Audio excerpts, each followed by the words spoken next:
Langsung ke materi selanjutnya, yaitu fungsi naik dan fungsi turun.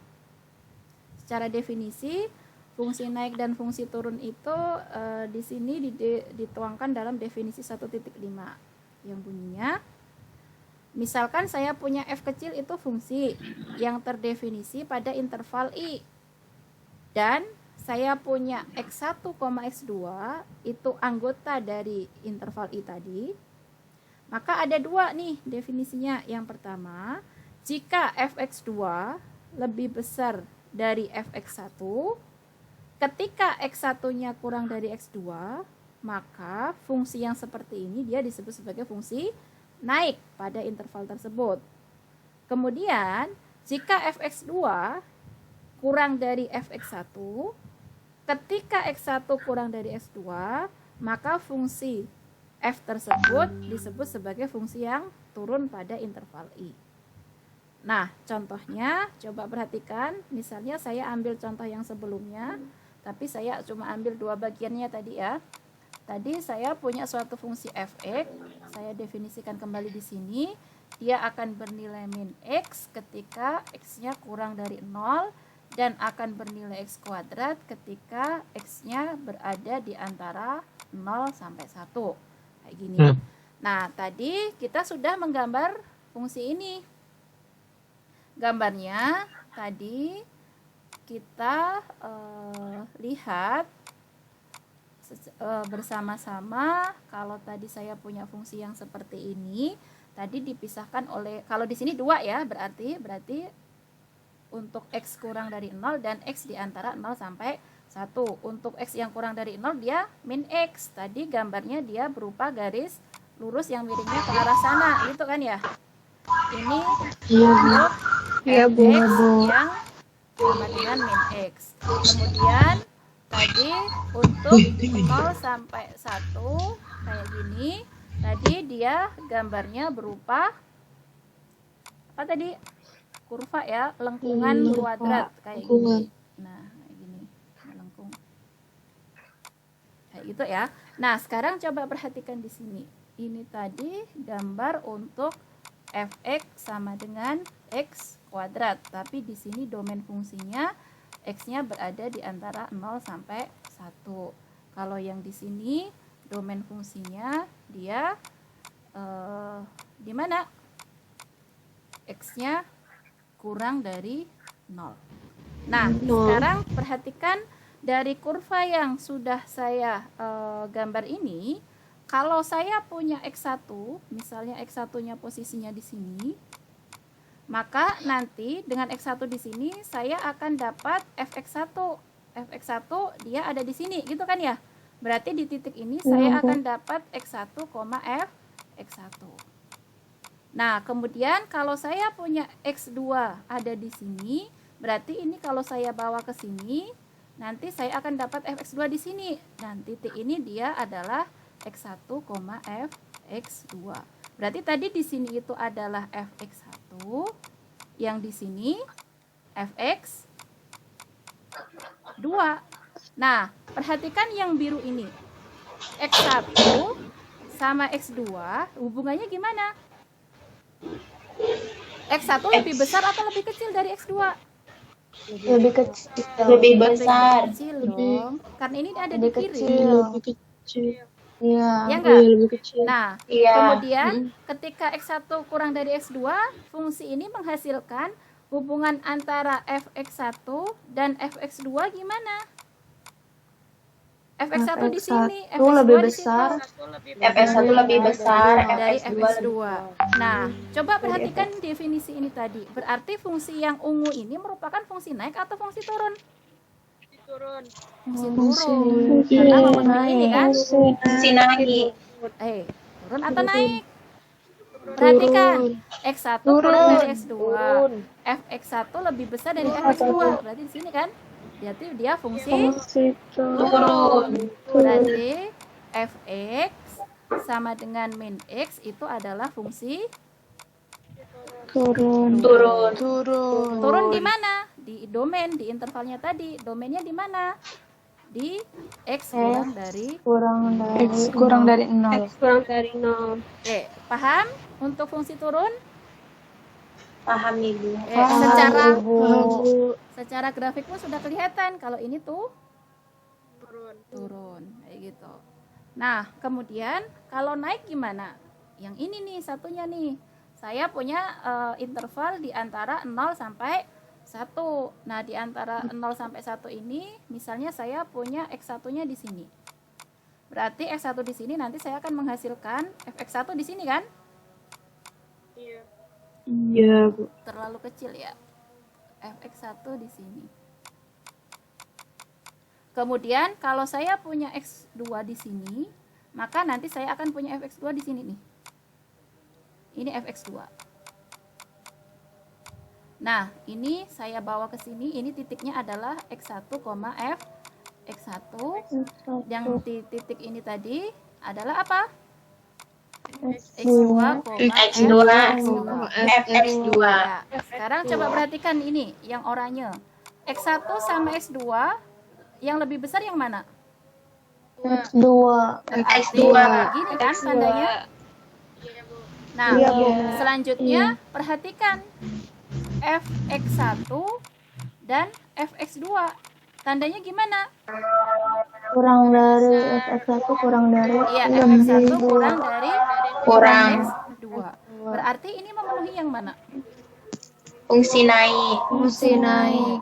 Berarti fungsi ini fx sama dengan x kuadrat dengan domain fungsinya berada di antara 0 kurang dari sama dengan x kurang dari sama 1, itu adalah fungsi Fungsi naik. naik. Fungsi naik. Naik di mana? Jadi naik pada domain f, pada interval f gitu ya. Oke, sampai situ paham? Ya Allah, paham, Bu. Paham Ibu. Paham, Ibu. Jadi intinya fungsi naik dan fungsi turun itu ya nanti ketika kita disuruh menentukan suatu fungsi itu naik atau turun, ya kita harus menguji ini. Dia memenuhi yang mana? Kalau memenuhi 1 berarti dia naik, kalau memenuhi 2 berarti dia turun. Gitu aja gampangnya ya. Halaman selanjutnya.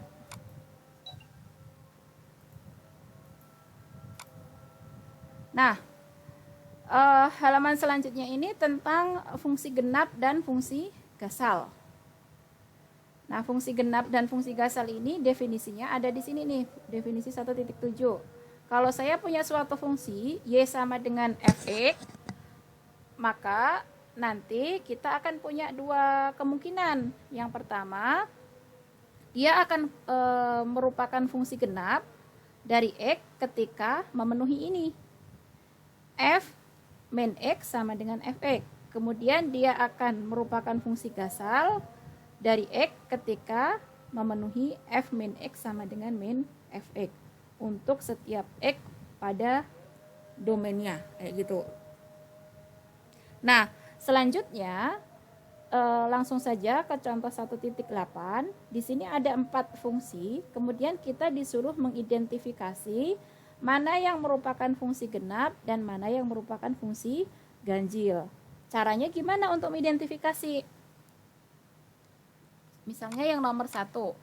Yang nomor 1 di situ fx-nya sama dengan x kuadrat. Nah, kemudian kita disuruh menentukan genap atau ganjil. Untuk menentukan genap atau ganjil, kita harus menguji ini kan tadi. Nah, kita uji f min x. Berarti kalau kita perhatikan, kalau saya punya f min x, berarti kalau fx-nya kayak gini, akan menjadi apa di sini? Min X kuadrat. Ini akan jadi apa? Sama dengan x kuadrat. X kuadrat sendiri sama dengan apa? Fx. Kayak gini ya. Nah, kemudian di sini karena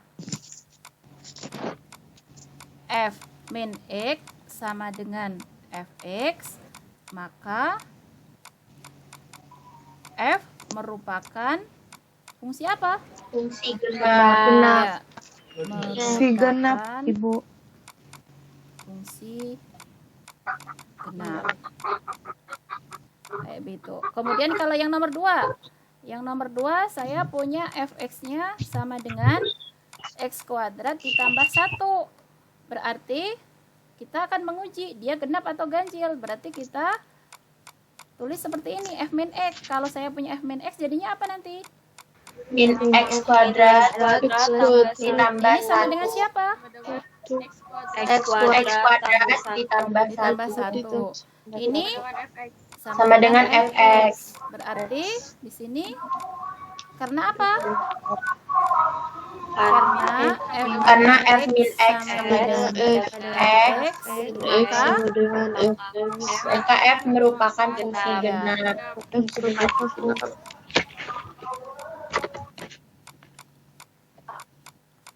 Oke, yang ketiga. Yang ketiga gimana? Fx sama dengan x. Berarti saya uji. F min x sama dengan apa? Min X. Kemudian kita tahu ini kan sama saja dengan apa? Min 1 dikalikan x gitu kan ya? fx. min Ya, fx. x-nya sendiri fx. Berarti ini sama dengan min fx. Nah, berarti dia apa? Genap atau ganjil?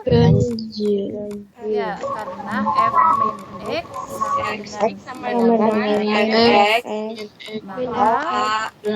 X maka merupakan fungsi ganjil.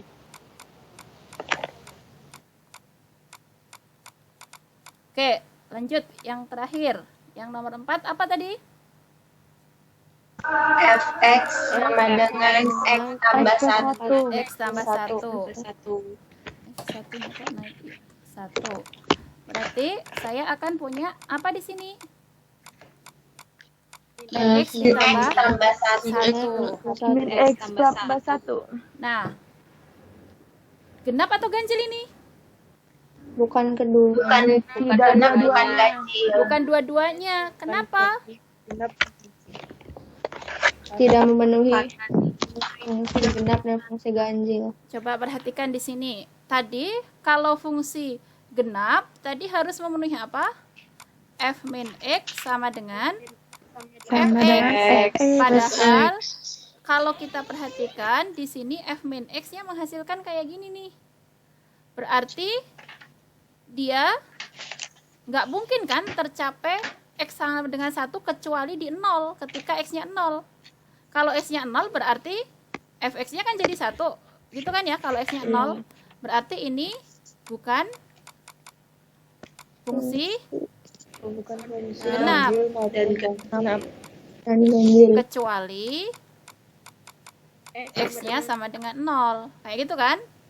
Nah, kemudian dia juga bukan fungsi Fungsi ganjil. ganjil. Kalau ganjil nggak ada pengecualiannya ya. Karena kalau ganjil tadi harus memenuhi apa? F min x itu harus sama dengan min Min fx. fx. Sedangkan f-nya di sini saya punya x plus 1. Berarti harusnya sih min x min 1. Ini pun di 0 juga tidak akan terpenuhi. Kayak gitu kan ya? Iya, Bu. Nah, berarti dia bukan ganjil, bukan genap.